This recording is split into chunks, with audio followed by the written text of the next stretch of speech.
ಹರೀಶ್. ಹರೀಶ್ ಯಾವ ಊರಿದು? ಮಂಟಿ ಬೆಳುವಲಿ. ಹಾಂ, ಮಂಟಿ ಬೆಳುವಲಿ. ಮಂಟಿ ಬೆಳುವಳಿ. ಯಾವ ಊರು ಕಡೆ ಬರುತ್ತೆ ಸರ್ ಇದು? ಬೆಟ್ಟದಪುರ ಅಂದರೆ ಪಕ್ಕ, ಬೆಟ್ಟದಪುರ ಪಕ್ಕ. ಇದು ಮೈಸೂರು ಡಿಸ್ಟಿಕ್ ಬರುತ್ತಾ? Very good sir. ಸರ್ ಎಷ್ಟು ವರ್ಷದಿಂದ ವ್ಯವಸಾಯ ಮಾಡ್ತಾ ಇದ್ದೀರಾ? 18 ವರ್ಷ, 16 ವರ್ಷದಿಂದ ವ್ಯವಸಾಯ ಮಾಡ್ತೀವಿ. SLC ಬಿಟ್ಟಿಂದ ಹೆಚ್ಚಿಗೆ ವ್ಯವಸಾಯ ಹಿಡಿದೀವಿ ಅಪ್ಪವ್ರ ಜೊತೆ. ಎಷ್ಟು ಎಕರೆ ಇದೆ ನಿಮ್ಮದು? 4-5 ಎಕರೆ ಇದೆ. ಏನೇನು ಬೆಳಿತೀರಾ ಇಲ್ಲಿ ಜನ? ತಾಂಬಾಕು, ಶುಂಠಿ, ಟೊಬ್ಯಾಕೊ, ಶುಂಠಿ, ಸ್ವಲ್ಪ ತರಕಾರಿ, ಆಲೂಗಡ್ಡೆ, ಟೊಮೊಟೊ, ಹೂಕೋಸು ಎಲ್ಲ ಬೆಳೀತಾ ಇದ್ದಾರೆ. ಚಿಡಿಕಾಯಿ ಎಲ್ಲನೂ ಕೂಡ ಇವತ್ತು ಕಾಯಿ ಹಾಕೊಂಡು ಬೆಳವಣಿಗೆ ಮಾಡ್ತಾ ಇದ್ದೀರಾ. ಸರ್, ನಿಮಗೆ ನಿಮ್ಮ ತಂದೆ ಕಾಲದಲ್ಲಿ ಅಥವಾ ಇವ್ರ ಕಾಲದಲ್ಲಿ ಸಾವಯವ ಗೊಬ್ಬರದಿಂದ ವ್ಯವಸಾಯ ಮಾಡ್ತಿದ್ರು. ಇವತ್ತು ರಾಸಾಯನಿಕ ಗೊಬ್ಬರಕ್ಕೆ ಎಲ್ಲರೂ ಕನ್ವರ್ಟ್ ಆಗಿಬಿಟ್ಟಿದ್ದಾರೆ. ಹೌದು ಅಂತೀರಾ ಇಲ್ಲ ಅಂತೀರಾ? ರೈಟ್, ನಿಜ. ಯಾಕೆ ಅಂತಂದರೆ ಇವತ್ತು ಈಸಿ ಮೆಥಡ್ ಬೇಕು ಅನ್ನೋ ಉದ್ದೇಶಕ್ಕೋಸ್ಕರ, ಜೊತೆಗೆ ಅದ್ರ ಬಗ್ಗೆ ಮಾಹಿತಿನೂ ಇಲ್ಲ. ಬೇಗ ಕೆಲಸ ಆಗಬೇಕು ಅಂದರೆ ಬೇಗ ಬೆಳೆ ಬರಬೇಕು ಅನ್ನೋ ಲೆಕ್ಕಾಚಾರ ಮಾಡ್ತಾ ಈಗ. ಬೇಗ ಕೆಲಸ ಆಗಬೇಕು, ಬೇಗ ಉಪಯೋಗ ಆಗಬೇಕು ಅನ್ನೋ ಮಾಹಿತಿ ಮಾಡ್ತಿದ್ದೀರಾ. ನನಗಂತೂ ತುಂಬ ಖುಷಿ ಆಯಿತು. ನೀವು ಒಂದು ಬೆಳವಣಿಗೆ ಮತ್ತು ಕಳೆ ಇರ್ಬೋದು ಎಲ್ಲನೂ ಕೂಡ ಅಷ್ಟೇ, ನಿಮ್ಮ ಭೂಮಿನ ತುಂಬ ಸ್ವಚ್ಛತೆಯಿಂದ ಕ್ಲೀನಾಗಿ ಮೇಂಟೈನ್ ಮಾಡಿದ್ದೀರಾ. ಅದಕ್ಕೆ ಫಸ್ಟ್ ನಾನು ಹ್ಯಾಟ್ಸ್ ಆಫ್ ಹೇಳ್ತೀನಿ. ಸರ್, ನಾನು ನಿಮ್ಮ ಜೊತೆಗೆ ಬಂದು ಲಾಸ್ಟ್ ಟೈಮ್ ಮಾತಾಡಿದ್ದೆ, ಅಗ್ರಿ-82 ಯುಮಿಕ್ನು ಕೂಡ ಕೊಟ್ಟೋಗಿದ್ದೆ. ಕೊಡಬೇಕಾದ್ರೆ ನಿಮಗೆ ಹೇಳಿದ್ರೆ 100% ಬರುತ್ತೆ ಮಾಡಿ ಸರ್ ಅಂತ ಅಂದ್ಬಿಟ್ಟು.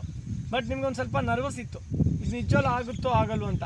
ಸರ್, ಇವಾಗ ನೀವು ಹಾಕಿದ್ದೀರಾ, ನಿಮ್ಮ ಗಿಡಕ್ಕೆ ನೀವೇ ಹಾಕಿದ್ದೀರಾ ಸ್ವಂತವಾಗಿ. ಇದಕ್ಕೆ ಯಾವುದೇ ರೀತಿ ರಾಸಾಯನಿಕ ಗೊಬ್ಬರ ಹಾಕಿಲ್ಲ, ಸಾವಯವ ಗೊಬ್ಬರದಿಂದ ಮಾಡಿದ್ದೀರಾ. ನಮ್ಮ ಅಗ್ರಿ-82 ಅಗ್ರಿ-ಯುಮಿಕ್ಕಿಂದನೇ ಬೆಳೆ ಮಾಡಿದ್ದೀರಾ. ಸರ್, ನೀವು ರೈತರುಗಳಿಗೆ ಏನು ಹೇಳೋದಕ್ಕೆ ಇಷ್ಟಪಡ್ತೀರಾ? ರೈತರಿಗೆ ಏನು ಹೇಳೋಕ್ಕಿಲ್ಲ, ಮಾಡಿದ್ರೆ ಇದು ಒಳ್ಳೆಯದು. ಹಾಂ, ಖರ್ಚು ಕಮ್ಮಿ ಆಗುತ್ತೆ ಮತ್ತು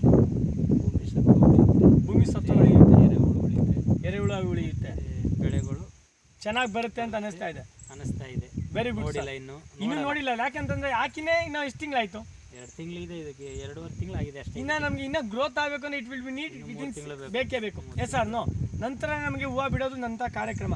ಸರ್, ನಿಮ್ಗೆ ಹೇಳಿ, ಸಾವಯವ ಗೊಬ್ಬರಕ್ಕೂ ರಾಸಾಯನಿಕ ಗೊಬ್ಬರಕ್ಕೂ ವ್ಯತ್ಯಾಸ ಇದೆ, ದುಡ್ಡು ವ್ಯತ್ಯಾಸ ಆಗಿದೆ.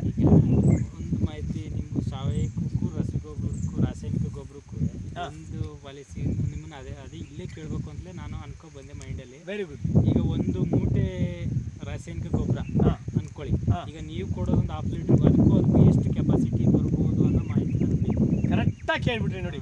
ಸರ್, ನಾನು ಇದೇ ಹೇಳಕ್ಕೆ ಬಂದಿದ್ದೀನಿ. ಯಾಕೆಂತಂದ್ರೆ 1 ಎಕರೆಗೆ ಕನಿಷ್ಠ ಪಕ್ಷ ರೈತ ಎಷ್ಟು ಮೂಟೆ ಗೊಬ್ಬರ ಹೊಡಿತಾನೆ? 1 ಎಕರೆಗೆ ಈಗ ನಾನೀಗ ಶುಂಠಿ ಈಗ ಒಂದು 3/4 ಎಕರೆ ಇದೆ, ಅದು ಅದಕ್ಕೆ ಇಲ್ಲಾಂದ್ರೆ 3 ಮೂಟೆ ಗೊಬ್ಬರ ಹಾಕಿದ್ದೀನಿ. ಕರೆಕ್ಟ್ ಅಲ್ವಾ ಸರ್? ನಮ್ಮದು ನಾನೋಟೆಕ್ ಇದೆಯಲ್ಲ, ಅದೇ ಗೊಬ್ಬರ ಮತ್ತೆ ಯುಮಿಕೆ ಗೊಬ್ಬರ, ಒಂದು ನಾನೋಟೆಕ್ಕು ನಿಮಗೆ ಕನಿಷ್ಠ ಪಕ್ಷ ಅಂದ್ರೆ 1-1.5 ಎಕರೆಗೆ ಆಗುತ್ತೆ.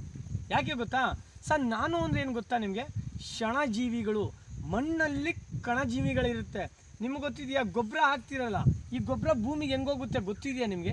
ಆ ಪರಿಚಲನೆ ಗೊತ್ತಿದೆಯಾ ನಿಮಗೆ? ಆ ಮಣ್ಣಲ್ಲಿ ಗೊಬ್ಬರ ಹೋಗುತ್ತಲ್ಲ, ಅದು ಭೂಮಿಲಿ ಇಳಿಸುತ್ತೆ. ಓಕೆ, ನೀರಾವರಿ ಇಳಿಸುತ್ತೆ, ಬೇರ್ನೆ ಇಳಿಸುತ್ತೆ, ಸ್ಟ್ರಾಂಗ್ ಮಾಡುತ್ತೆ, ಅವಾಗ ಒಳ್ಳೆ ಇಳುವರಿ ಬರುತ್ತೆ. ಅದೇ ನಾನೋಟೆಕ್ಕು ನೀವು ಇವಾಗ ಕೊಟ್ಟಿರೋದು ಯುಮಿಕ್ಕು 82 ಕೊಟ್ಟಿದ್ದೀರಾ, ಮತ್ತು ತಿಪ್ಪೆ ಗೊಬ್ಬರ ಹಾಕಿದ್ದೀರಾ ಬಿಗಿನಿಂಗ್ ಡೇಸಲ್ಲಿ, ಕರೆಕ್ಟ್ ಅಲ್ಲ? ಈಗ ನೀವು ನಾನೋಟೆಕ್ಕು ಯುಮಿಕ್ಕು 82 ಕೊಟ್ಟಿದ್ದಕ್ಕೆ ಈ ರಿಸಲ್ಟ್ ಬಂದಿದೆ. ನೀವು ಇದ್ರ ಜೊತೆಗೆ ನಾನೋಟೆಕ್ನ ಕೊಟ್ಟರೆ ಡ್ಯಾಮ್ ಶೂರ್ ಹೇಳ್ತೀನಿ, ನಿಮ್ಮ ಗಿಡ ಒಂದು ಇವತ್ತು ಏನು ಕೊಡ್ತಿದ್ದೀರಾ ಅದು ಜಾಸ್ತಿ ಪವರ್ಫುಲ್ ಬರುತ್ತೆ. ನಿಮ್ಮ ಕ್ವಶನ್ ಇನ್ನೂ ನಿಮ್ಮ ಕ್ಲಾರಿಫಿಕೇಶನ್ ಆಗಲಿಲ್ಲ, ಇವಾಗ ಹೇಳ್ತಿದ್ದೀನಿ.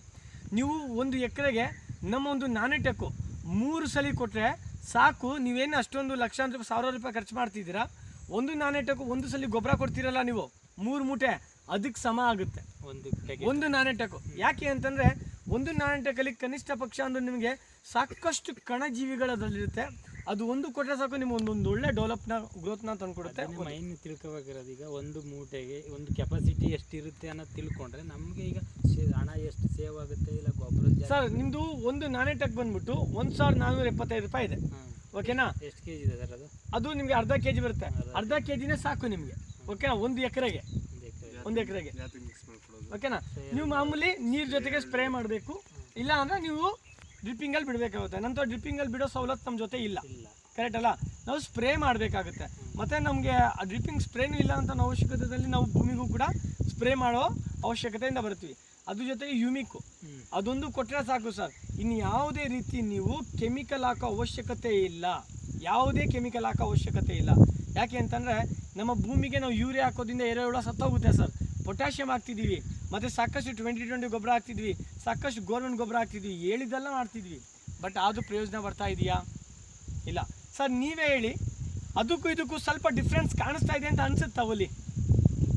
ಅದ್ರ ತಕ್ಕಂಗೆ ಅದು ಇದು ಏಜ್ ಕಮ್ಮಿ ಇದೆ, ಅದು ಏಜ್ ಆಗಿದೆ. ಹಾಂ, ಇದು ಪರವಾಗಿಲ್ಲ. ಇಂಥ ಟೈಮಲ್ಲಿ ಆ ಗಿಡ ಹೆಂಗಿತ್ತು, ಈ ಗಿಡ ಹೆಂಗಿದೆ ಬಂದಿದೆ. ಕೆಮಿಕಲ್ ಹಾಕಿದ್ರು ಆ ಥರ ಬರ್ತಿತ್ತು, ಈ ಥರ ಬರ್ತಿತ್ತು. ಸಾವಯವ ಕೃಷಿಯಿಂದನೂ ಈ ಥರ ಒಂದು ಒಳ್ಳೆ ಬೆಳೆ ಬಂದಿದೆಯಲ್ಲ. Yes sir. ಈ ಬೆಳೆ ನಮ್ಗೆ ಪ್ರಯೋಜನ ಇಲ್ಲ, ಒಳಗಡೆ ಬರೋ ಗಡ್ಡೆ ಪ್ರಯೋಜನ ಇದೆ. ಕರೆಕ್ಟ್ ಅಲ್ಲ? ಆ ಗಡ್ಡೆ ಬಂದರೆ ಮಾತ್ರ ಉಪಯೋಗ ಇದೆ. ನೂರಾರು ಜನ ರೈತರು ಕೂಡ ಇವತ್ತು ವ್ಯವಸಾಯ ಮಾಡ್ತಾ ಇದೀವಿ, ಸಾವಯವ ಗೊಬ್ಬರ ಬಿಟ್ಟು ರಾಸಾಯನಿಕ ಗೊಬ್ಬರದಲ್ಲಿ ವ್ಯವಸಾಯ ಮಾಡ್ತಾ ಇದೀವಿ. ಓಕೆನಾ? ಈ ಥರ ಸಾವಯವ ಕೃಷಿ ಮಾಡೋದ್ರಿಂದ ನಮ್ಮ ಭೂಮಿನೂ ಕೂಡ ಉಳಿಯುತ್ತೆ, ಮತ್ತು ನಮ್ಮ ರೈತರು ಕೂಡ ಜೋಬು ಕೂಡ ಸ್ವಲ್ಪ ಭಾರ ಆಗುತ್ತೆ. ಓಕೆನಾ? ಅದು ಮಾಡಬೇಕು ಅಂತಂದ್ರೆ ಎಲ್ಲರೂ ಕೂಡ ಸಾವಯವ ಕೃಷಿ ಥರ ಮಾಡಬೇಕಾಗುತ್ತೆ. ನಮ್ಮ ಹರೀಶ್ ಅವರು ಇವತ್ತು ಸಾವಯವ ಕೃಷಿ ಮಾಡ್ತಾ ಇದ್ದಾರೆ. ಇವತ್ತು ಇದಕ್ಕೊಂದು ಟ್ರೈ ಮಾಡಿದ್ದಾರೆ.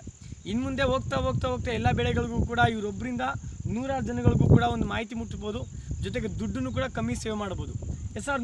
ಹರೀಶ್ ಅವರೇ, ಓಕೆನಾ? ನೀವು ರೈತರಿಗೆ ಏನು ಹೇಳೋದಕ್ಕೆ ಇಷ್ಟಪಡ್ತೀರಾ? ಅದೇ ಒಳ್ಳೇದಾಗುತ್ತೆ, ಮಾಡಿ.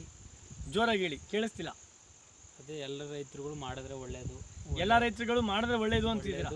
ಮಾಡಲೇಬೇಕು ಅನ್ನಿಸ್ತಾ ಇದೆ. ಮಾಡಿದ್ರೆ ಏನು ಉಪಯೋಗ ಇದೆ? ಮತ್ತು ಫಲವತ್ತತೆ ಬರುತ್ತೆ, ಮತ್ತು ಭೂಮಿದು ಸತ್ವ ಚೆನ್ನಾಗಿ ಇರುತ್ತೆ. ಆಮೇಲೆ ರಾಸಾಯನಿಕ ಗೊಬ್ಬರದ್ದು ಹಣಗಳು ಕಮ್ಮಿ. ನೀವು ಹೇಳ್ತಾ ಇರೋದು ಸಾವಯವ ಗೊಬ್ಬರ ಹಾಕೋದ್ರಿಂದ ಫಲವತ್ತತೆ ಬರುತ್ತೆ, ಭೂಮಿನೂ ಚೆನ್ನಾಗಿರುತ್ತೆ, ಒಂದು ಒಳ್ಳೆ ಬೆಳೆನೂ ಕೂಡ ಬರುತ್ತೆ ಅಂತ ಹೇಳ್ತಿದ್ದೀರಾ. Thank you sir. ನೀವು ಒಂದು ಒಳ್ಳೆ ಬೆಳೆ ಬೆಳೀರಿ, ಜೊತೆಗೆ ಎಲ್ಲ ರೈತರಿಗೂ ಕೂಡ ದಯವಿಟ್ಟು ಸುದ್ದಿನ ಮುಟ್ಟಿಸಿ. ಓಕೆನಾ? Thank you sir.